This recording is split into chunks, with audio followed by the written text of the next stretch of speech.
To se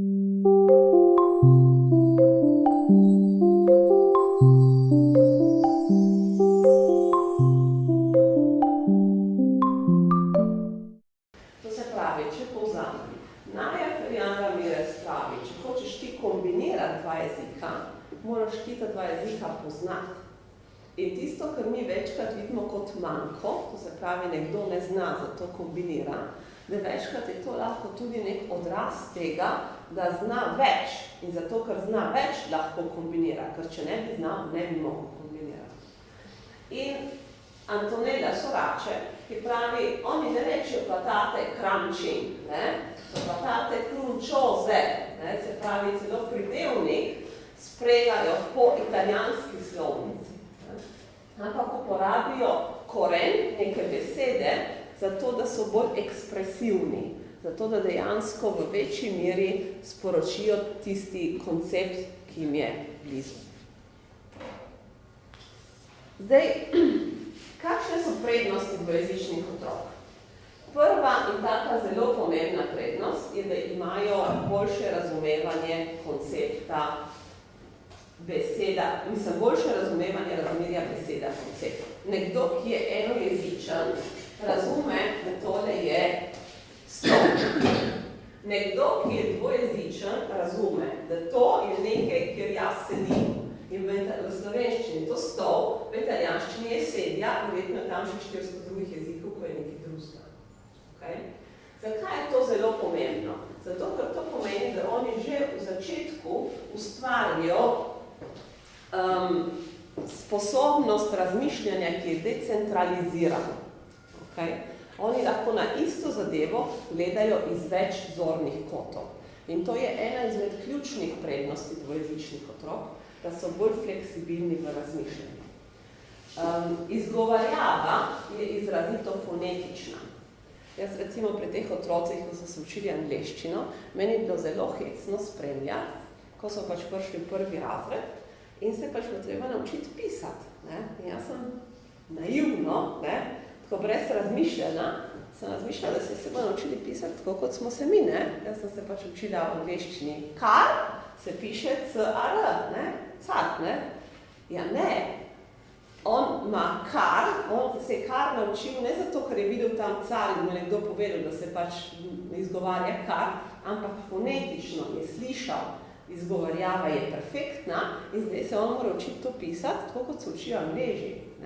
Se pravi, obratno, reverse engineering. Se učijo pravila, kako se piše, in zakaj je CH in kdaj je C in kako se dejansko spelling in te stvari. Tudi pri nemščini, tista nemščina tistih otrok je fenomenalna. Moja mama jim pravi piccoli tedeschi, zato ker so tako perfektni v tisti izgovarjavi in to ti dobiš samo, če se učiš drugega jezika takrat, ko si tako majhen. Zato ker nikoli več se potem ne učiš fonetično, po posluhu. Potem se učiš jezik drugače. In če recimo tudi pogledate, te mednarodne šole, recimo British School, ki je po celem svetu in dejansko imajo vse te otroke diplomatov, oni leta porabijo za te otroke, vsako jutro oni trenirajo za to dobiti to British izgovarjavo, vsako jutro, pol ure imajo samo fonetiko. Leta to, so otroci stari 6, 7, 8, 9, 10, zato da te otroke jih pripeljijo do 18. leta, ko zgleda, da so britanci. Se pravi, leta potem potrebuješ, da pridi do iste izgovarjave, do katere pridijo ti otroci pred 5 letim čisto, rekla, samostojno. Ena stvar, ki jo še razumejo ti otroci, je kako jeziki delujejo, kakšne so strukture stavkov, kaj zadeve pomenijo in boljše razumijo ta odnos črka zvok. Vejo, da tako se napiše in tako se pove in da ni to isto. To imamo, se mi zdi, tako v Italiji s tem večkrat težave, ko se potem ti otroci učijo kakšne druge jezike, zato ker mi tisto, kot napišemo, predvsem podobno beremo. V nekaterih drugih jezikih ni tako. Prej sem govorila o decentralizaciji razmišljanja. Ne vem, če ste kdaj pomislili, kako ste se učili vi tuje jezike, ampak jaz, ko sem se to preučevala, sem razmišljala, da Ko sem se jaz učila angleščino, sem se učila z italijanščine. Zato, ker v italijanščini sem lahko povezala vse unih milijon časov, ki ima angleščina, z nečim, kar mi je bilo prijemljivo.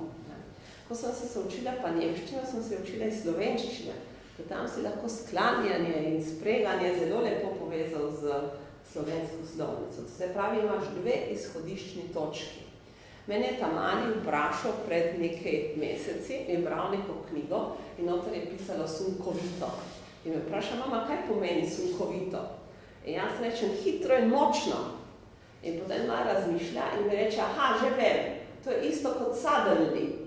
In jaz rečem, ne, ni isto kot suddenly, ampak on je iskal v angleščini drugo dejansko povezavo, sopomenko, kaj pomeni zdaj ta beseda v slovenščini. Se pravi, imaš več opornih točk, več izhodišč, iz katerih spoznavaš svet. In zato, ker imaš več izhodišč, imajo potem so izredno fleksibilni v razmišljanju. Zdaj, vprašanje se seveda pojavlja, da so dvojezični otroci genialci. Ne, seveda niso, imajo pa določene sposobnosti bolj razlike kot enojezični. In zaradi te decentralizacije razmišljanja, ena izmed sposobnosti, ki oni zelo dobro razvijajo, je sposobnost preklapljanja. In Antonella Sorace, ki se ukvarja s temi raziskavami, dela, bomo rekla, na tem, ima goro različnih dokazov, da možgani dvojezičnih otrok drugače funkcionirajo, ker morajo preklapljati iz enega jezika v drugega, se jim ta sprednji del, ki se imenuje prefrontal cortex, bistveno bolj razvije kot enojezični, zato ker ves čas preklapljajo iz enega v drugi del možganov. In Antonella, ena izmed teh poizkusov, ki jih je dela Antonella Sorace, ki me je stal zelo v spominu, je rekla, da ko je ona dala otrokom like različnih barv in jih je rekla, da jih razvrstite tako, da so vsi kvadrati tukaj, vsi trikotniki tukaj, vsi krogi tukaj in vsi pravokotniki tukaj. In otroci so to razvrstili. In ko so to razvrstili, jim je rekla, no, zdaj pa razvrstite tako, da bojo vsi rdeči liki tukaj, vsi rumeni liki tukaj, vsi beli liki tukaj in vsi zeleni liki tukaj. In ko je to vajo končala, se je tukaj pokazala razlika med dvojezičnimi in enojezičnimi otroci. Dvojezični so bistveno hitreje preklopili iz razvrščanja po likih na razvrščanje na barve. Enojezični otroci so za ta preklop potrebovali več časa. In zato se govori toliko o tem, da so ti dvojezični otroci bolj fleksibilni v razmišljanju in dejansko hitreje preklapljajo. Zdaj, če želimo doseči to prednost možganov, seveda ni dovolj, da se ti naučiš dva jezika v kitajščini in potem lahko rečeš, ja, zdaj pa moji možgani bolje delujejo. Obstajajo določeni moderatorji, določene stvari, ki ti nekako pri tem pomagajo. Prva je, da moraš biti ustrezno izpostavljen drugemu jeziku. Če si izpostavljen samo premalo, potem dejansko nimaš tega efekta. Druga pomembna stvar je, da mora biti ta raznolikost, da mora biti ta izpostavljenost zelo raznolika. To se pravi, ne da samo z eno osebo govoriš v enem jeziku, ampak da dejansko ta jezik doživljaš, vidiš, ga uporabljaš v različnih situacijah in ob različnih priložnostih. In tukaj se mi zdi, da mogoče nekaj, ker ne znamo vedno skomunicirati tem staršem, ki so v bistvu Italijani. Da ti otroci izkusijo slovenski jezik v šoli, ampak če mi dejansko želimo, da bojo dvojezični oziroma da bojo imeli te prednosti dvojezičnosti, da morajo ta jezik izkusiti še nekje drugje, da morajo pač iti v eno slovensko športno društvo, da morajo iti, na kosilo v Kobarid, ali pa da morajo iti na morje v Koper. To se pravi, da dejansko imajo stik z jezikom, da ga izkusijo tudi v nekaterih drugih situacijah.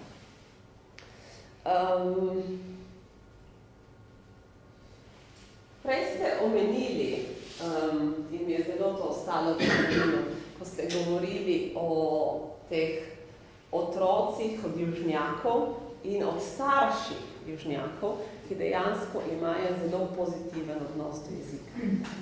In to je ena stvar, ki se mi zdi, da jo večkrat tudi zanemarjamo. Če ti želiš, imeti dvojezičnost in spodbujati dvojezičnost, mora biti ta jezik nekaj uporabnega in nekaj, kar ima nek visok prestiž. In seveda starši so tisti prvi, v družini, ki morajo to otrokom pokazati. Zato, kot sem vam prej razlagala, tista situacija v šoli, pri Svetem Jakobu ni najboljša.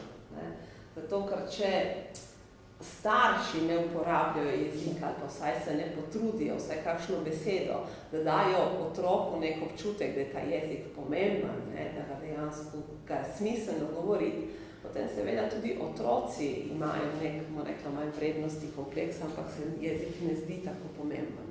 Jaz imam eno kolegico, ki živi v Ljubljani, dela na italijanski ambasadi, in je mama samohranilka, ima 2 punčki, ki sta posvojeni, in preden je prišla v Ljubljano, je ona živela 7 let v Albaniji in tam je te punčke tudi posvojila. In ti punčki seveda so znali albansko in ona se z njimi pogovarja doma v italijanščini. Hodita v mednarodno šolo, tam imata spet druge jezike, ampak italijanščina je dejansko samo to, kar se oni doma pogovarjajo. In mi je razlagala, kakšen šok je bil, ko je pač to starejšo punčko prvič pripeljala v Trst, bila stara 5 ali 6 let, in je pač pripeljala v Trst in so se sprehajali v Trstu in ta je punčka, mamma, qui parlano italiano, ma c'è tanta gente che parla italiano. In kakšno spoznanje je bilo za tega otroka, da tisti jezik ni nekaj, kar se skriva doma in se uporablja samo z mamo in noben drugi ga ne pozna in ga ne uporablja, ampak da je tam zunaj en cel kup ljudi, ki ga uporablja, ki je dejansko se v njem pogovarja na cesti, v trgovinah in to je zelo pomembno za otroka, da začuti, da je jezik pomemben, da se z njim lahko sporazumevaš, da dejansko lahko širiš, svoj krog poznanstev. Pri tistih otrocih, ko sem vam jih razlagala prej, starši razlagajo, da najbolj pomembno za tisto angleščino je, če grejo oni na dopust kam v tujino in da se tam otroci z nekom spoprijateljijo in da se z unim otrokom pogovarjajo v angleščini. In vidijo, da je tista angleščina res porabna, dejansko ima neko dodano vrednost za njih, da ni nekaj, kar samo se tam v šoli učimo. Prej ste tudi rekli, da po teh odmorih, kako rešiti problem teh odmorov. To je zelo težko, zato ker pravilo je, da ti, ko vzpostaviš nek jezik komuniciranja z nekom, ponavadi pri tem vztrajaš. In recimo v tistem primeru, ko sem vam prej pokazala te šole, je bil en otrok, Slovenc, ki se je družil s tem Avstralcem, o katerem sem vam prej razlagala, in ona se vzpostavlja jezik komunikacije angleščina. In ni bilo pomembno, če je Unija Avstralsko znal slovensko, ampak ona se začela pogovarjati v angleščini in ona se potem 5 let pogovarjala v angleščini. Kljub temu, da sta oba znala oba jezika. Jaz sem vam rekla pri sebi eno tako situacijo, ko smo sodelovali z Evrako v Bolcanu, smo pač delali nek raziskovalni projekt in ker so bili še drugi partneri iz Graca in tako dalje, je bil jezik komuniciranja angleščina. In tam je ena kolegica, Emma, s katero zdaj zelo veliko sodelujemo. Ampak jaz pogrem k njej in se pogovarjamo v angleščini. In potem v enem trenutku se pogledava in reče, ma si, possiamo parlare in italijano. In govorijo v italijanščini 5 minut, potem se nekaj zgodi in potem se spet obrneva in spet začneva v angleščini. Zato, ker prvi način komuniciranja, ki so ga midve imeli v angleščini, je bil v angleščini in to zdaj peljemo naprej. Čeprav jaz nedvomno govorim italijanščino lažje, mi je lažje in tudi njej je italijanščina lažja kot angleščina. Ampak tisto, bom rekla, kar se vzpostavi kot način komuniciranja na začetku, je nekaj, kar se vleče naprej. In zato jaz toliko vztrajam pri tem, da bi morali delati več v jaslih in več v vrtcih. Zato, ker potem bi otroci prišli v osnovno šolo in bi se vzpostavil jezik komunikacije slovenščina. In ko se to enkrat vzpostavi, se vzpostavi in na tem lahko gradiš. Če se pa ne vzpostavi, je pa težje. Zdaj, v tiste mednarodni šoli so oni imeli podoben problem z angleščino. Takrat, ko je bilo več, ker so vsi otroci dvojezični, Slovencev je več, in potem se dejansko slovenščina vzpostavlja kot jezik komuniciranja.